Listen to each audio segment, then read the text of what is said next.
क्या डाल दिया, चीनी डाल दी। ये राउट का यहाँ से नया नियम आ गया भाई, ठीक है, वाष्प दाब का नियम। P note minus P S बटे पी नोट से प्रदर्शित करते हैं, इससे प्रदर्शित कर रहे हैं। हेलो दोस्तों, स्वागत है फिर से आपका आज के लेक्चर में।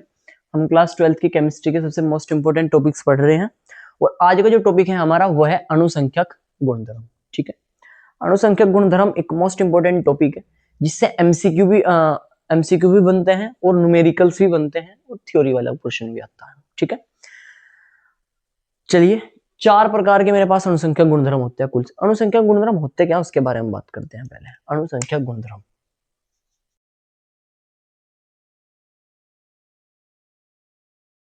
किसी विलयन के वे गुणधर्म ना, किसी भी पदार्थ के, मान लो, या किसी भी पदार्थ के वे गुणधर्म जो विलय की मात्रा पर निर्भर करते हो, विलय की मात्रा पर निर्भर करते हो, उन्हें हम बोलते हैं अणुसंख्यक गुणधर्म। ठीक है, कहने का मतलब कि मान लो, आराम से समझाता हूं। देखो, मान लो मेरे पास एक बीकर है, ठीक है, इस बीकर में मैंने पानी भरा हुआ है, पानी,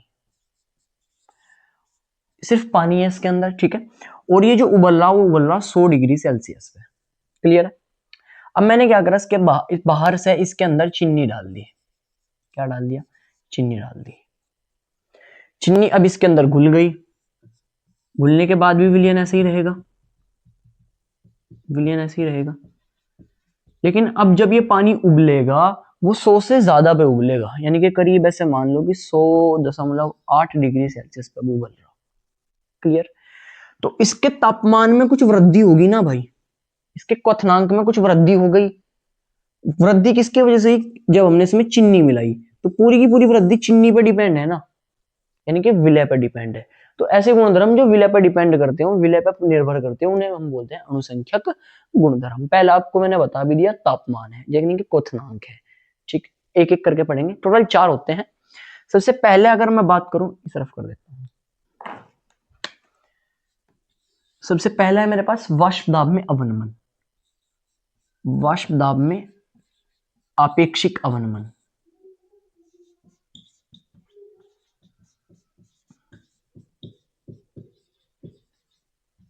आपेक्षिक अवनमन। सेकंड है मेरे पास क्वथनांक में उन्नयन, क्वथनांक में उन्नयन। जो तीसरा है मेरे पास वह हिमांक में अवनमन, हिमांक में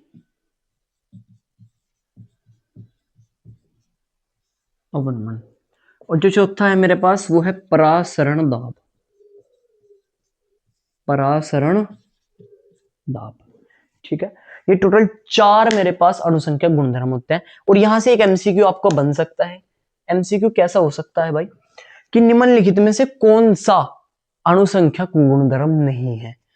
इन 4 के अलावा कोई एक ऑप्शन होगा, उस पर आप टिक कर दोगे। ठीक है, और याद रखना वाष्प दाब में आपेक्षिक अवनमन है भाई, ये आपेक्षिक वर्ड याद रखियो। ठीक है ना, आपेक्षिक अवनमन, क्योंकि एक ऑप्शन ये भी आता है वाष्प दाब में अवनमन। तो वाष्प दाब में अवनमन अणुसंख्यक गुणधर्म नहीं है, वाष्प दाब में आपेक्षिक अवनमन अणुसंख्यक गुणधर्म है। ठीक है, अब इसका क्या मतलब है, आगे बढ़ते हैं।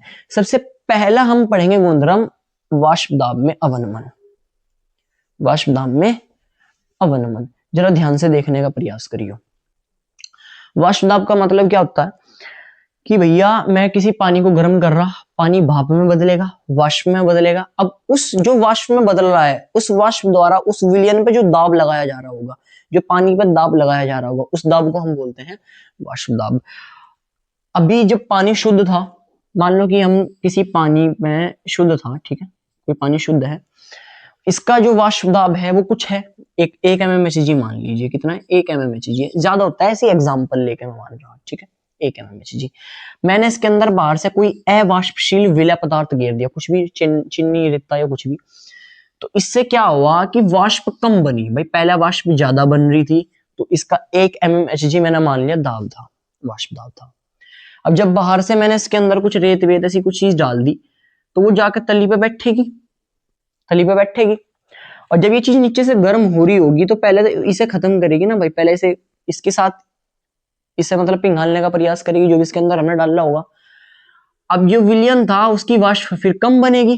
पहले अगर वाष्प ज्यादा बन रही थी, मान लो पहले 4 लाइनों से बन रही थी, अब सिर्फ 2 ही लाइनों से बनेगी वाष्प, तो वाष्प कम बन रही। अगर वाष्प कम बनेगी तो दाब भी कम लगेगा। दोबारा इसके अंदर अभी कुछ नहीं है, हमने कुछ नहीं डाला, सिर्फ इसे नीचे से गर्म कर रहे, ठीक है ना, इसके नीचे हम अपन गर्म कर रहे तो पूरे पानी से वाष्प बन रही, बहुत सारी भाप उड़ रही। अब ये जो भाप उड़ रही इस विलयन की सतह पर कुछ प्रेशर लगा रही होगी, कुछ दाब लगा रही होगी, उसे हम वाष्प दाब बोलते हैं। जब भाप ज्यादा बन रही होगी तो दाब ज्यादा लग रहा होगा, ठीक है। अब मैंने बाहर से इसके अंदर कुछ डाल दिया, चीनी, रेता या कुछ भी ऐसा डाल दिया जो अवाष्पशील हो। अब क्या हुआ कि भाप बनना कम होगी, क्योंकि नीचे जाकर बैठ जाएगा, तो भाप बनना क्या होगी, कम हो गई। अब जब भाप कम बनेगी तो यहाँ प्रेशर भी तो कम लगेगा, पॉइंट है, प्रेशर कम लगेगा। तो क्या हो गया, वाष्प दाब में कमी आ गई भाई, वाष्प दाब में कमी आ गई। किसे मिलाने से, विलय को मिलाने से वाष्प दाब में कमी आ गई, और विलय को मिलाने से जो वाष्प दाब में कमी आई उसे ही बोलते हैं वाष्प दाब में आपेक्षिक अवनमन। दोबारा बोलता हूं, ठीक है, थ्योरी लिख लीजिए कि जब किसी विलायक में कोई अवाष्पशील विलय पदार्थ मिलाया जाता है तो उसके वाष्प दाब में कुछ कमी आ जाती है, दायने यहां पे कुछ कमी आ जाती है, क्यों, क्योंकि वाष्प कम बन रही। वाष्प दाब में आई इसी कमी को वाष्प दाब में आपेक्षिक अवनमन कहते हैं, ठीक है, क्लियर हुआ, बढ़िया। अब वाष्प दाब में आपेक्षिक अवनमन को P note minus P S बटे पी नोट से प्रदर्शित करते हैं, इससे प्रदर्शित करा जाता है सर, ठीक है सर पी नोट क्या है यहां पे, पी नोट जो है भाई वो है शुद्ध अवस्था में दाब,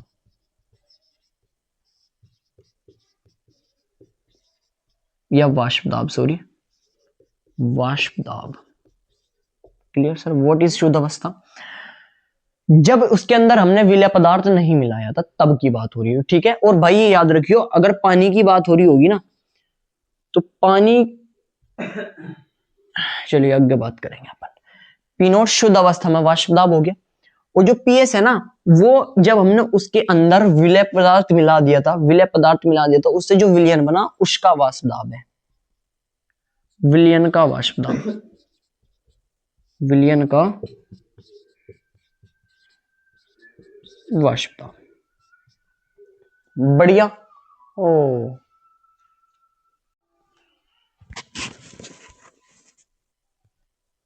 चलिए देखो दोबारा से, ठीक है। पी नोट क्या था, शुद्ध अवस्था में वाष्प दाब था विलायक का, ठीक है, जब शुद्ध अवस्था थी, जब हमने उसमें विलय पदार्थ नहीं मिलाया था। विलय पदार्थ मिलाने के बाद जो वाष्प दाब बन रहा उसे अपन बोलते हैं पीएस। ध्यान से समझो, जब इसमें कुछ नहीं मिलाया था तब ये जो वाष्प बन रही थी इसका जो दाब था वो है पी नोट, ठीक है। और विलय मिलाने के बाद विलय मिलाने के बाद जो ये वाष्प बन रही है और इसका जो यहाँ पे प्रेशर लग रहा वो क्या है, विलयन का वाष्प दाब यानी कि पीएस, क्लियर है। अब राउंड भैया ने हमें एक बताया था कि जो वाष्प दाब होता है ना अपेक्षिक, वाष्प दाब में जो अपेक्षिक अवनमन होता है ये, वो विलय के मोल प्रभाज के बराबर होता है, विलय के मोल प्रभाज के बराबर होता है। ये राउल्ट भैया ने बोला था, राउल्ट भैया ने, ये राउल्ट का यहां से नया नियम आ गया भाई, ठीक है, वाष्प दाब का नियम, राउल्ट का वाष्प दाब का नियम। राउल्ट भैया ने क्या बोला था कि किसी विलय पदार्थ को मिलाने पर वाष्प दाब में होने वाला अपेक्षिक अवनमन उस विलय के मोल प्रभाज के बराबर होता है, यानी कि जो P note minus P S बटे पी नोट है, P note minus P S बटे पी नोट है, वो बराबर है काई बी के, विलय के मोल प्रभाज के, ठीक है, इतना उन्होंने बोला था। लेकिन जब आप न्यूमेरिकल सोल्व करोगे तब आप इस फॉर्मूले में छोटा सा संशोधन और कर देना, क्या, कि जब आप न्यूमेरिकल सोल्व करोगे इसमें आई लगा देना भाई शुरू में, आई। अब सर ये आई क्या है, आई क्या है, तो भैया ये जो आई है ना इसे हम बोलते हैं वन हाफ फैक्टर। अब ये वन हाफ फैक्टर क्या है वो हम नेक्स्ट लेक्चर में पढ़ेंगे, पूरा इसका एक टॉपिक है, वन हाफ गुणांक, हिंदी में बोलते हैं वन हाफ गुणांक, सही एकदम, बढ़िया। तो राउल्ट भैया ने बोला था कि वाष्प दाब में जो आपेक्षिक अवनमन है वो विलय के मोल प्रभाज्य के बराबर होता है। क्लियर, बढ़िया। इसे रफ कर दूं, देखो इसमें थोड़ा सा और आगे का काम करना है, या मैं एक काम करता हूं इसके ऊपर कर देता हूं यहां। देखो समझने का प्रयास करियो। मुझे पता है जो ये मोल प्रभाज है ये होता है मेरे पास विलय के मोल बटे में कुल मोल Na प्लस Nb। लेकिन जो राउल्ट का नियम है वो अति तनु विलयनों पर लागू होता है। किन पे? अति तनु विलयनों पर। अति तनु विलयन मतलब एक ऐसे विलयन जिनमें पानी बहुत ज्यादा मात्रा में हो, जिनमें पानी बहुत ज्यादा मात्रा में हो।